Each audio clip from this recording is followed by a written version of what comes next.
Dude, do I have a treat for you guys. Check this out. Got my phone. I'm gonna put my phone in my pocket. There it goes, just unlocked. You can see the headlights turn on. That's because I have the JW speaker headlights. So they do that. They do that little dance. Jeep's unlocked. There's no key fob on me. I'm only using my phone.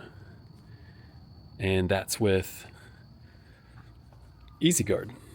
EASYGUARD has this new app that has built-in passive keyless entry using Bluetooth. And I want to talk about it. We should talk about this. So rewatching that video that I just shot at night, I just realized that you don't get you didn't get to see the taillights because at the time I didn't have my taillights installed.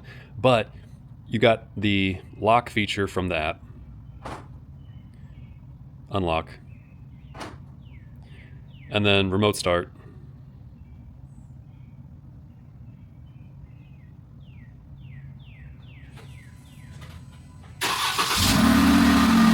And something else that I didn't show is that when you approach the vehicle and it automatically unlocks the doors, your push button, let's say you did not remote start it, right? Your push button will still work. So you still get the same feature, everything that you normally would have gotten from the key fob, it's all here. And if you decide that maybe the app's not for you, or your phone breaks and you need to go back to the key fob, whatever the case might be, the key fob still works with the whole system, despite the fact that you now have the module that incorporates with the cell phone. So for those of you that are purists, you can still use the key fob if you want to on the EasyGuard system. Me, I have no desire for that. Again, right here. I've been using this strictly with my cell phone since September of 2024. One time my phone died and so I couldn't get inside the Jeep, but that wasn't a big deal. I just charged my phone for about 5 minutes, unlocked the vehicle, good to go. You'll hear me talk about this in the future part of this video. Further in this video, you'll hear me say this, but it needs to be reiterated. You don't have to have the 4G LTE system. You don't have to use it. You could just use the Bluetooth. I've used the Bluetooth several times before. I was in a remote area when we went to go overlanding, and we didn't have any cell phone signal. My phone was still able to unlock and lock the vehicle, remote start it, just because the Bluetooth that's built into the module allowed me to use it without having the 4G. I pay for the 4G. You don't have to do that. Anyway, back to the video and everything that I've been editing. The links are down in the description of where I got mine off of Amazon. I think that you guys are, if any of you guys are like me, I think you'll enjoy it. In my phone, with this weird aspect ratio, but God bless you guys for being patient with me, the vehicle has automatically locked. And I just want to run through some things. You can activate your alarm, right? You can do the unlock and lock from the app. You can track the location of your vehicle. And of course, doing the remote start as well. But it's the Bluetooth passive keyless entry, where you just simply have your phone on you, no more keys, no key fob, nothing. You guys have probably seen my previous video. If you haven't, I've got a link down in the description below, as well as in the top pinned comment. You'll see the link to that video. I highly recommend watching that video first before watching this one, because this is just simply a piggyback on that system. So that being said, I want to talk about the things that I don't like about this. The first thing is you can't change this. This looks like a BMW i8 created by AI, sort of. I mean, it's got the mirrors up here. Why is this in green? Let's change that to red. It's got the mirrors up here, and that's not how a BMW i8 is, but I digress. If we jump in here into the app, you've got message records. This tells you when the vehicle locked, when it was unlocked, when it started, when it stopped, and you can even see where it stopped. So let's go to track location. Let's go to drive record. Here, it shows May 9th. I drove a total of 28.2 miles, where I stopped, when I stopped, how long I was driving. So in this one, I had the vehicle on for 41 minutes, but I only drove 2.9 miles. And there was a lot of idle time because I was on the phone. I didn't want to walk inside. Let's take a look at this one. And you can see here where I went, like where I started, where I stopped. From my understanding, the blue indicates where you started, and then the red indicates where you stopped at. And then this shows everywhere I drove. apparently I drove through some buildings. So that's another thing that I don't really care about this app is it doesn't it doesn't give an accurate representation. What it does is give breadcrumbs. So it doesn't track 24/7, or let me phrase that. It's not tracking every single second. What it does is it tracks little breadcrumbs. And then it takes those breadcrumbs where I was here in this area. And then the next time it did a breadcrumb, it looks like here at this little corner right here. And then it does another breadcrumb here. So you get the idea where it's not perfect, but it gives you a general rendition. And then here I hopped on Highway 10. So yeah, vehicle management. Yeah, GPS switch, message switch. Here you can control what messages you want to come through, what messages you don't want to come through. It also gives you operational messages as well. Set engine crank time. I don't quite understand what this is. I think how long it's going to hold ignition.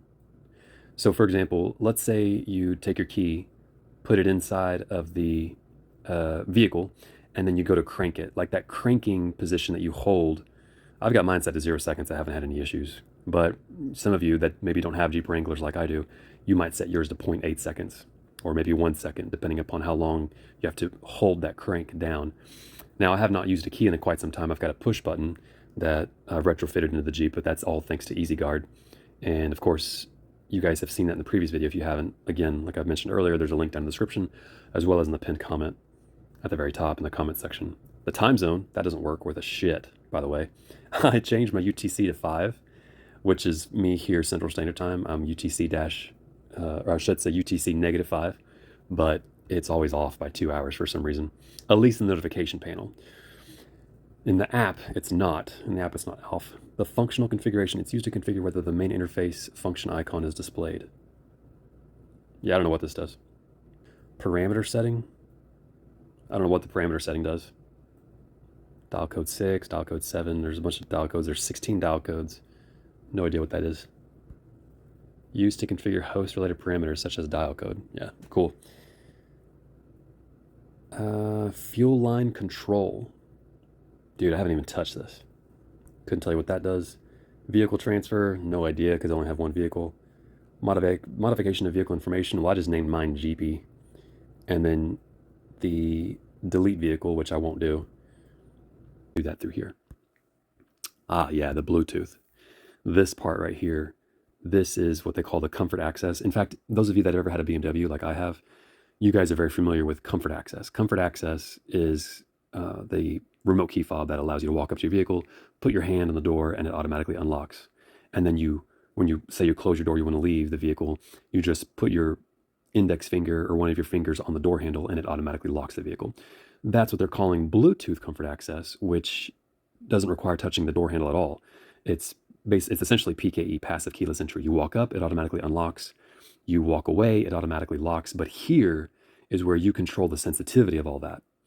And they also have firmware versions, right? Now, I'm not connected to the vehicle right now, so there's no connection. That's why it says Bluetooth disconnected.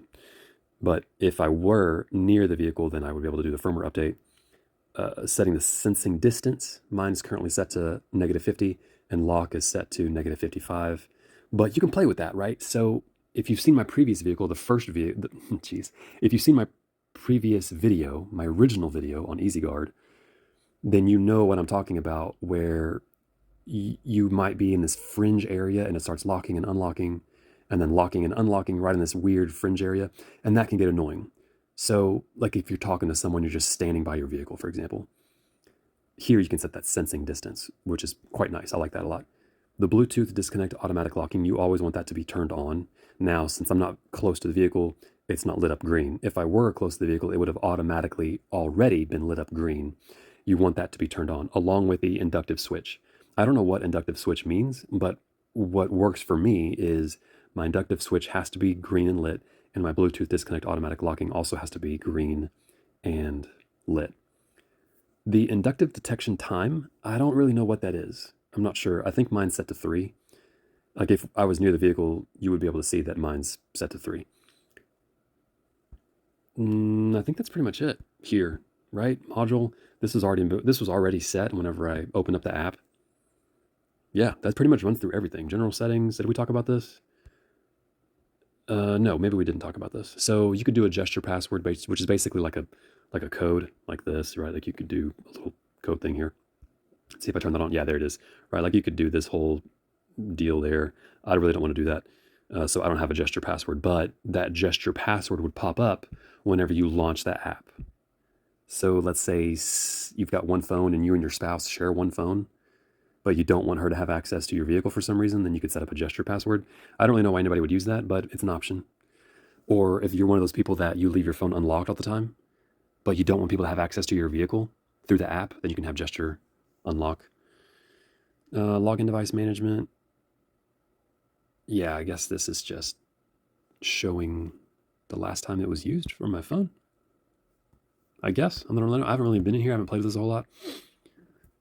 APP system set. Excuse me. This just jumps into the app now. I've got an Android phone, so those of you that have an iPhone, this might be different. You might not see this, but this is just app info where I grant permissions and stuff like that. Yeah, my temperature units are in Fahrenheit. If you want Celsius, you tap on there and it slides the thing over to green and then it goes into Celsius. And of course, I keep mine on Fahrenheit. Unit of mileage, that's kilometers or miles. Mine's, of course, set to miles because here in the United States, for whatever reason, we like to be weird. And whereas the entire world uses kilometers, I digress. Voice. Control sound effect. Dude, when I would click the unlock button, let me back up. When I was clicking the unlock button on here, it would make a noise. And it was annoying. Now, you guys didn't hear a noise because I turned that off. And the way that I turned that off, I'm going to lock the vehicle since I'm not by it. The way that I turned that off was coming in here, general settings, coming into voice, going into control sound effects, and I turned alarm track to 0. I turned music track to 0, ring track to 0. You guys might want to hear it. I don't know. I can tell you that it was super annoying if you remote started the vehicle because it made this really loud click, click noise whenever you would do a start. I won't hit confirm right now, but there would be a really loud noise. Anyways, if you guys have questions, leave them down in the comments below. I'm super, super stoked that this is an option now. No longer do I have to have a key in my pocket. Everything is all controlled through my phone, and it's controlled automatically. So as you guys know, I'm a huge advocate for automation. If things work without me having to interface with them, I'm big into that. So rather than me reacting to my environment automatically reacts to me. Hey team, so I'm done with all the editing, and if you've gotten this far in the video, I am doing a giveaway on this hoodie that I've got from Rough Country. You guys can see this. So all you gotta do in the comments below is just say, get elevated, I guess. I don't know, whatever. Just put something in the comments that says you want the hoodie. I don't care. And there's nothing, you don't have to, send any money or whatever. Just place a comment, and it's cool if you share the video, but I have no way of tracking if you share the video. It's all good. And then I'll reach out to you and I'll get your address from you and I'll send you guys this Rough Country hoodie that I've got. I also want to mention that if you don't already have this EasyGuard system that is built strictly for the Jeep Wrangler, I mean, they make other ones for other vehicles, but if you don't have this one for the Jeep Wrangler, I highly recommend checking out the other EasyGuard video. I will put a link down in the description along with the top comment. I highly recommend reading either the description of this video or reading the top comment in the comment section. That way you get an idea of what you're really up against with installing this, which it is all plug and play, including this new module that allows your cell phone to be the key for your vehicle. So it's all plug and play, but nonetheless, you need to know what you're up against. That being said, those of you that already have the EasyGuard system, you don't have to buy anything else. It's just the module for the cell phone integration.